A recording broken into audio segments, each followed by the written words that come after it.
Parashat Noach, such a familiar narrative, and perhaps since October the 7th, it has a very different understanding, a world that was full of people, communities destroyed.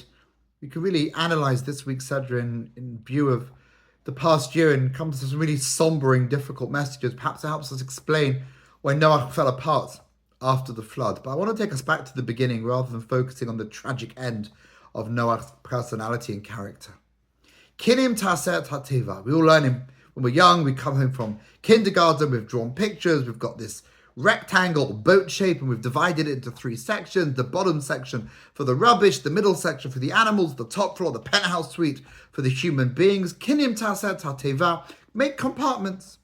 But the Midrash homiletically connects the word kinim to an entirely different area of Jewish law, to those birds, yes, kinim, ken, with a kuf, those birds that are brought when a mitzora, someone who had sarat, leprosy, but not really, had to purify themselves.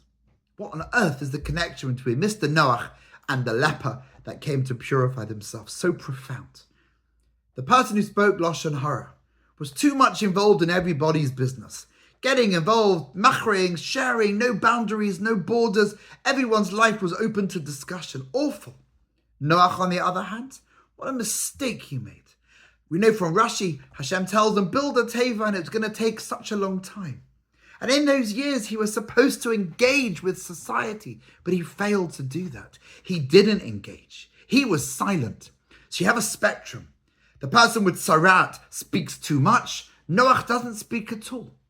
And in the same way that these birds brought as a sacrifice purified the person who spoke Lashon Hara, so Noach too needed purification from the mistake that he made. He didn't speak enough. He didn't engage. He closed himself into his teva once it happened. Before then, he seemed to be clueless, totally disconnected from society. Now, of course, it's a balance. We can't be too much into everybody's business. That opens the gates for Lashon Hara. On the other hand, we can't ignore people, and we mustn't ignore people, and we have to engage. And this whole parallel between Noach and Avraham, or the contrast set up by Chazal between Noach's character and Avraham's character, we know that Avraham went out, especially to engage with those who were different from him. That's why Avraham becomes the role model for so many millions, billions of people in the world, because Avraham's the one that can speak and engage and cares about people. And Noach remains this rather bizarre, enigmatic character who we're not entirely sure how to define. And Noach needed purifying, needed to make sense of himself, to know how to speak in the correct and measured tones. But there's one more. Maybe these birds and this parallel wasn't to tell us that Noach needed purifying, but the world needed purifying. A world that was broken, a world that was selfish, a world that was self-indulgent, only cared about themselves.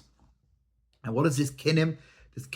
This purification concept. Noach was working 24 hours a day. The world of the teva, of the ark, became a model for how the world should be. Olam chesed yibana. Build a world through kindness.